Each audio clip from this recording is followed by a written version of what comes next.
little delay here. Okay, go ahead. I'm Rhoda Zoller with the Jewish Historical Society of Greater New Haven. I'm here today in the archives of the Jewish Historical Society. It is April 24th, 2009. I'm with Rose Dubin, who is going to be sharing some of her memories as a war bride during World War II for our project on Jewish women whose lives were changed by World War II in conjunction with the Jewish Women's Archive. Rose, thank you very much for joining us today.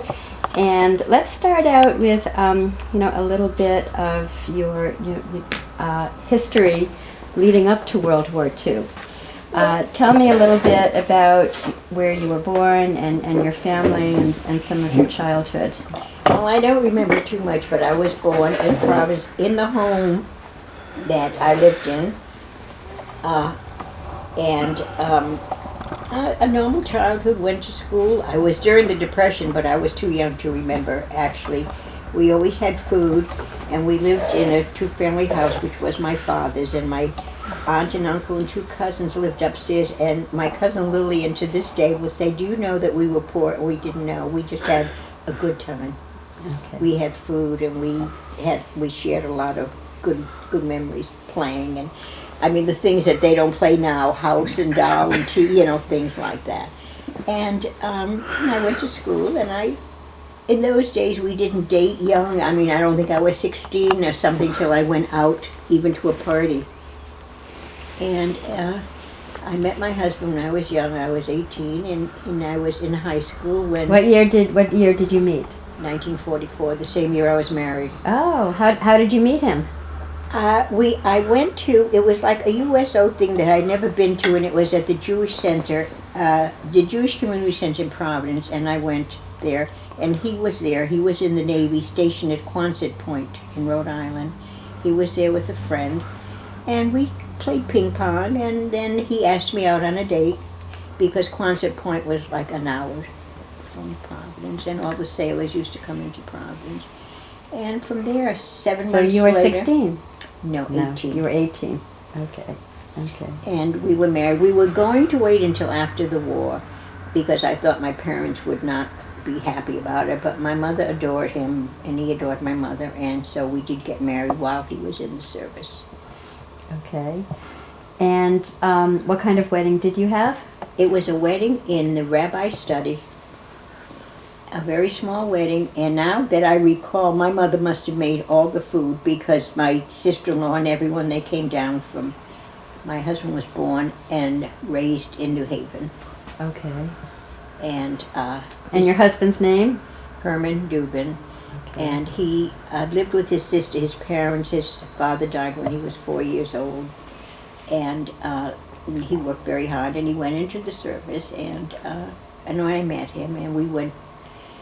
When he was discharged from the service in November of 1945, but before that, I will tell you, we had a little apartment in Providence for maybe 2-3 months, and then he was sent to California, and a few months later, I did join him in California. What part of California? It was in Modesto, which was not well known then, but since, it has been. But he was stationed at Crow's Landing. He was in the Navy, as I said. He was in Crow's Landing, and we had a room there that had no door. When I think of all these things, and it had no door? No, the woman, Mrs. Riley, used to put a. It was in someone's home. Yes, it was. She rented it out to servicemen and their families. The bathroom was upstairs. It was just a regular, big, old, beautiful home. And there was no door. She put a screen. And after a while, I just didn't pay any attention to it. It was just normal. Mm-hmm. And we had a good time. I got bored there for a while, so I got a job. What kind of work did you do? I was a bookkeeper in a dress store. Okay. And I don't know if you want me to talk about women, but they had never seen a Jewish woman, a Jewish person before. And they said, you don't look Jewish, and, and all this. I didn't know what I was supposed to do, but we had a good time, and I worked there until he was sent overseas, and I came home in June of 1945. And at that time, my brother had been a prisoner of war in Germany, and he was just released by the Russians. Oh, So I went home at that time in June, and my husband was discharged in November of 1945, and that's when I came to New Haven and been living here since. okay. What do you remember about the day Pearl Harbor was bombed? I remember I was with my girlfriend. There was no television, of course, in those days. I was with my girlfriend. We were in her house, and we heard it, I guess, on the radio. And I didn't, actually, without television, you just didn't get the news like you do today every time, something happened. And we said, that doesn't sound like it's good. And then, of course, we heard the president declare war. And that was the beginning, because I had 2 brothers, and they both volunteered for the service. And I graduated high school, and then, I met my husband, and my sister was married, her husband went into the service, everything was topsy-turvy. Wow. Yeah. Wow. What did you know about the war in Europe before December 7th, 1941? We Before knew Pearl Harbor? about Hitler. Even in the late 30s, I guess. I mean, I was young, but you hear in school and everything that Hitler was trying to take over, moving into all these countries. But, you hear and you're there, and then we knew it wasn't good. Mm-hmm. But our family, fortunately, was all over here, my mother's brothers and sisters, and my father, too. So it didn't affect us personally. Did you have friends who had relatives in Europe? No, No. no. Okay. In fact, some of my friends' mothers' parents were born in this country even, then. Okay. Okay. What role did you play in the war effort on the home front, or elsewhere? The only thing that I remember was that we had to put out the lights and pull the shades down so they couldn't, because we lived on the coast, like in Connecticut and Rhode Island, and my brothers were patrol. I was too young to do any of this. You were in high school. Mm-hmm. Mm-hmm. And I guess I was 16 and 17. So I didn't do too much, but I know you didn't go out at night, and the lights were off, and we had to pull our shades down, and that was about it. But I went to school. I lived a fairly normal life, except that my brothers were in the service, and one time, one of my brothers was in the Army, and he was wounded off Guadalcanal.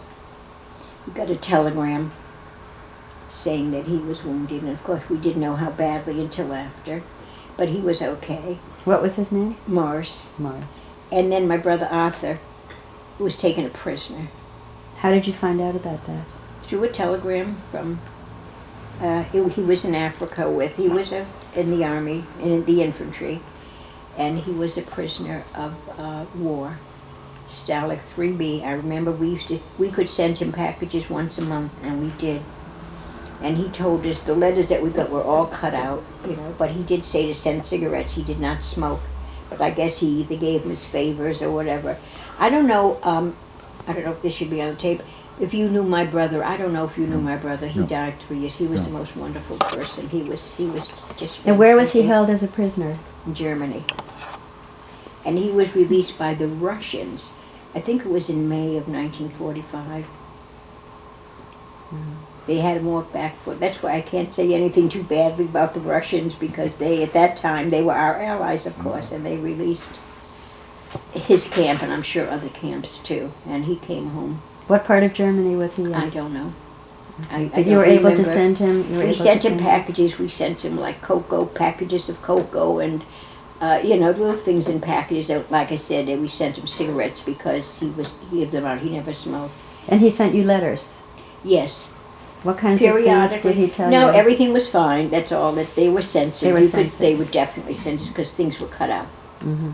They were definitely censored. Did he talk about his experiences? Never. He said when he came home, he went to a place in New York State for rest in R&R or something. Yeah.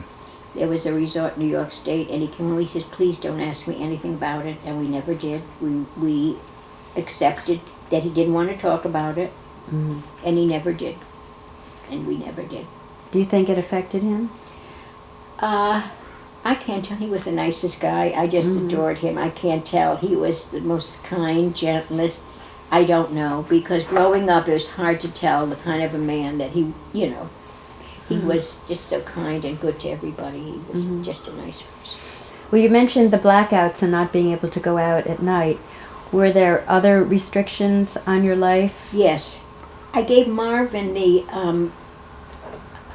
card that The ration? the ration Oh, I see. card, remember? Yeah.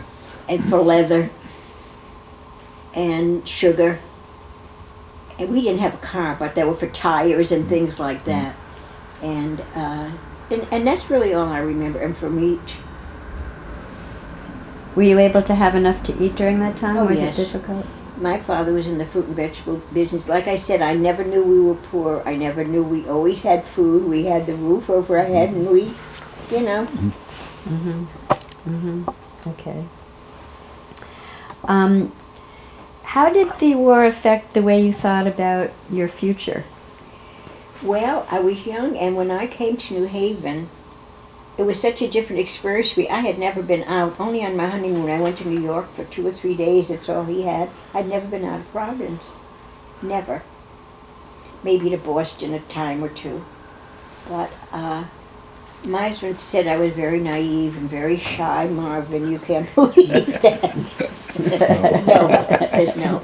And I guess I was, but I grew into Jewish rule with the family. I guess. My sister, I had 2 sister-in-laws in New Haven. In fact, one lived on Connolly Road for years. What was her name? Mary Stone. Do you know the Okay. Stones? They had Columbia Lumber. They owned Columbia Lumber Company at one time. And she was a darling. And my other sister-in-law, Claire, and there were 3 children. And we had, I had nieces and nephews here, so we had, it was a nice life. Till my husband. Now, became how long sick. were you in California, in Modesto? Only from April to July of Okay. 1945. Okay, And he was shipped overseas. right, And then the war was over shortly after, so he didn't get that far, which was good. right. Where did he go? To the Pacific. I'm not sure exactly where. And then when they stopped there, then the war was over. And because I think that part, let's see, the war was over in April, right? In Europe, it was over in May. In May of 45? Yeah. Well, he went just before the war was over. And then in August, I think, Japan, Yeah. right? Yeah, August. So then he came home. in Okay. November. What was it like for you when he was shipped overseas Oh, it was very sad. I came home from California. to And- Providence? Yes. I went with my mother until he came home, yes. And it was very sad, but he used to write me every day, and I wrote him every day. And that was the extent. There were no phone calls. I mean, you just didn't pick up a phone like you do now and call. Did you save any of the letters? Oh, sure, I did. They were very beautiful letters. He was very much in love with me. And I with him. Did he describe what he was doing? No. No. Did he talk about it very He much was when he he came was back? on an aircraft carrier. Okay. Do you know which one? Offhand, I can't remember. Maybe I knew, maybe I didn't. I don't know. Okay. When he came back, did he talk about it very much? Well, he made good friends in the service, and we kept in touch with some of the friends that lived in Modesto in the same house with us. We kept in touch with them for ages and years and years. We made good friends. It was a big house. There were several other families. It was a one-family house, a real old-fashioned with the living room, the dining room, and the kitchen. Probably no bathroom. No, there was no bathroom downstairs. 3 bedrooms upstairs and a bathroom. So if you had to use the bathroom, you had to go upstairs. Right. But at those times, it was, there were a lot of servicemen around. Okay. What were your feelings about Franklin Roosevelt? We adored him. My mother and father adored him. They voted for him. And when he died, I wasn't old enough to vote for him. I was so sad that I wasn't old enough to vote. I think in those days you had to be 21. Yeah. And I wasn't 21, and I couldn't vote for him.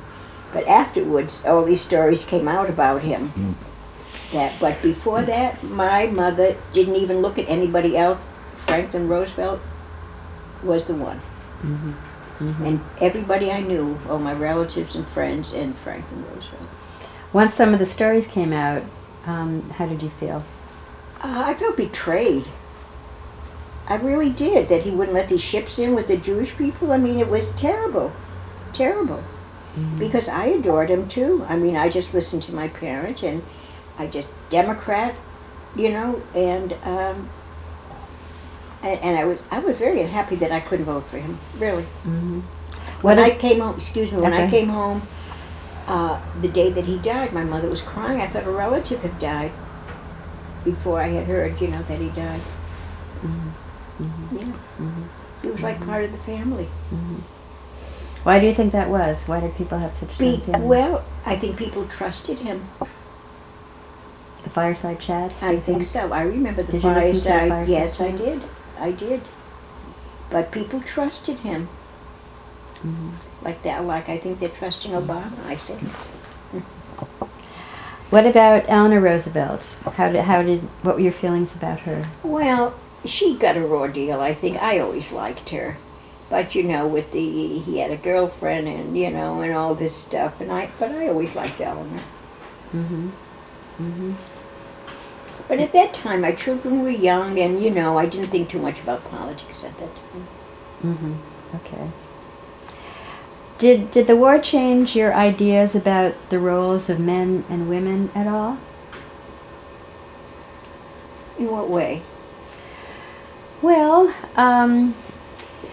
you know, some people experienced when men were overseas, women who were home had to take on different kinds of roles that men had done before Well, them. it didn't change me in that respect. There were no men around at all.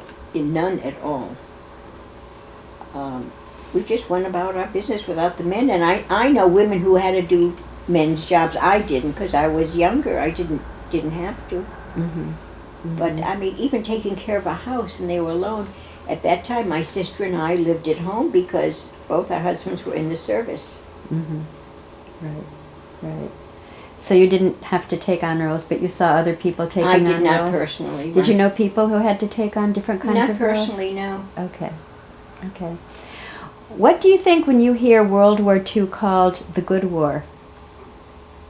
Well, I never heard it called the Good War. I called the Big War. What do they call it? The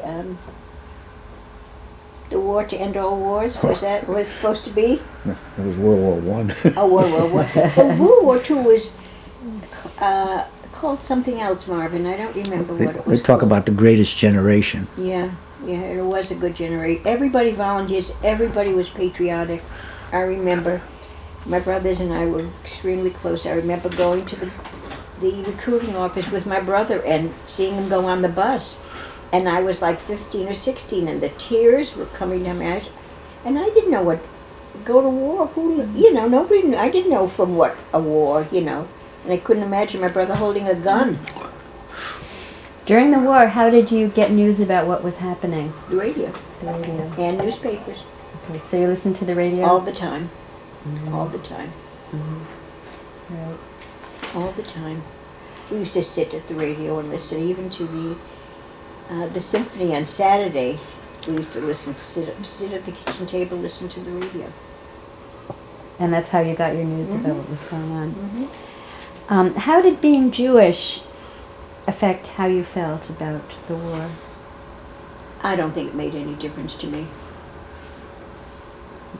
Knowing what was going on with the I concentration knew we just camps? had to be there, and this had to be. Mm-hmm.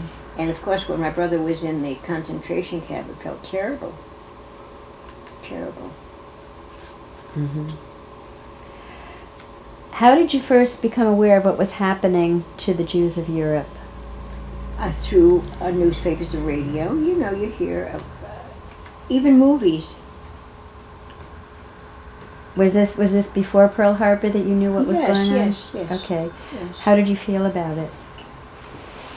I never thought he would succeed. It was just one of these things. It was so far away that you just see he's going into Poland and he's going into these cities and he's talking and hating the Jews and he's got to eradicate every, the race.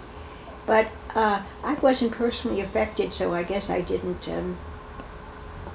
It was horrible, but I never thought he would succeed. As far as starting a war and everything. But this started like in 1938, I guess, and I was really young people didn't talk about politics like the young people talk about politics now. I don't think at 14 and 15 in those days you used to had a conversation about politics. Right. Do you think that the whole, experience of World War II and Hitler and 6 million Jews being killed, do you think that had an impact on your life? I think it changed my life entirely. In what ways? Well, I have more, I think I was a very compassionate person anyway. But to see and to hear what these people went through and can't imagine, and I know I have a personal friend, Renee Glassner, who went through it, and I know exactly what she went through, and it's just hard to believe that people went through this, and Hitler did this to them. He was a monster. So do you think that affects how you feel about things today? No, I really don't. It's a different world today. Okay. So when were your children born? Were they born? 1948. Okay. My son was just 60. Marvin, can you believe my son was just 60? No. He retired. And what's Good for his him. name? Larry Lawrence. Okay. And he lives in New Haven? Yeah, he lives in Orange now. He's lived in this area all his life. Okay. And your other children? One is in California. Rob is in California, and Kenny's in Hamden. Okay. So when your husband came back after the war, was it difficult for him to get himself, reestablished? No, he was a very ambitious, very outgoing person, and when he came back, he knew he was a very bright man, but he had a wife, and he knew he had to make a living. So, and I don't know where he got the money, but he started a dry cleaning business, and I know he had to start. It was on New Hall Street. That was a very nice area at that time. And he bought a little truck. And I have no idea, he didn't say, because I had no money. And he didn't, he must have borrowed it, and we lived at these places before we bought our house, which I... Where did you live when he came back? Well, he came and got me, we went, and we lived on Sherman Avenue at that time, about 75, I think that was the number. And then we moved to 262 Sherman Avenue, and then to Sheldon Terrace. And Sheldon Terrace, we lived there for about 4 years. Larry was born when we were in Sheldon Terrace. Mm-hmm. And then to Goodyear Street, and then where Kenny was born, and where I am now. Robbie was born there, and I've lived there for 55 years. Okay. Well, thank you very much. Is there anything else that you No. remember about the World War II era that you want to share with us? Offhand, I can't. My friends we were together, but a lot of women. There weren't any men around, and that was it. But I was married, and I just waited for my husband to come home. And as I said, when he wanted me to go to California, I picked up and I went to California for those few months.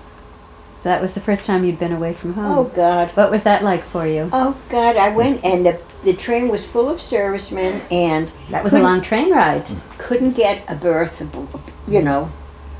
sat up for 3 nights with other sailors and everything. And it was a long trip. My husband met me at Stockton, California, and he said he didn't tell me we had a room with no door, or else I might not have come. And that was it. It did change my life. I consider myself a New Havenite because I've lived here over 60 years. Mm-hmm. and it was nice. It was nice. I liked New Haven. When you were in California, you got a job. I got a job for the first few months. I was kind of bored. Used to walk around, but there were other, women there that lived in the same house. I think she had 2 other couples living there that were in the service with my husband. Yes, I got a job. Mm-hmm. And it was everything in Modesto at this time. They had no bus system. You walked. It was like a little area. You walked downtown. You walked here, there, every place. Mm-hmm. And I got a job in a dress shop. That was the first time you'd had a job? No, I had a job like for a year before when I got out of high school. That's what, Right. It also in a dress shop. It was my girlfriend's aunt, and I worked in the office. Mm-hmm. Okay. So I knew my way around, and I still have my first paycheck of $28. I think that was okay in 1945. Yeah. Right. When you went back to Providence, when your husband went overseas, and you lived with your family again, what did you do then? That I worked at the dress store. You worked at the dress store then too. Okay. I mean, it was like I didn't even have to apply for the job. They said, "You want to come in the office?" And sure. And I worked there. And it was an exclusive dress store. It was like Rose Gilbert, where you had to walk up the stairs, and they showed the dresses. There was no dresses out. They just displayed the dresses. It was a very exclusive dress store, so I got used to nice things, unfortunately. So it sounds like your experience in World War II, Well, it changed my life because I went from a naive little girl in Providence to a sophisticated, worldly, traveled. maybe. Okay, all right. Well, thank you very much. My Thank you very pleasure. much. I hope this that is. I did what you wanted me to do. Yes, yes. Anything else, Marv? Well, my only question, when you lived in this house in California with the other servicemen, their wives, did they have doors? One had a bathroom. That's where the bathroom was. We had to go through their house, through her room. There was only one bathroom in the whole house. You know these big old houses. They had one bathroom. Yeah. Even on Colony Road, where my sister-in-law Mary lived, there was just a little powder room downstairs on the first floor, and the big bathroom was upstairs. In fact, my sister-in-law Mary's house. This is how naive I was. It's the first time I ever saw a stall shower. And 155 Colony Road, I never saw a stall shower before. We had a bathtub at home with a curtain around it for a shower. Yeah. Never saw a stall shower till I came here.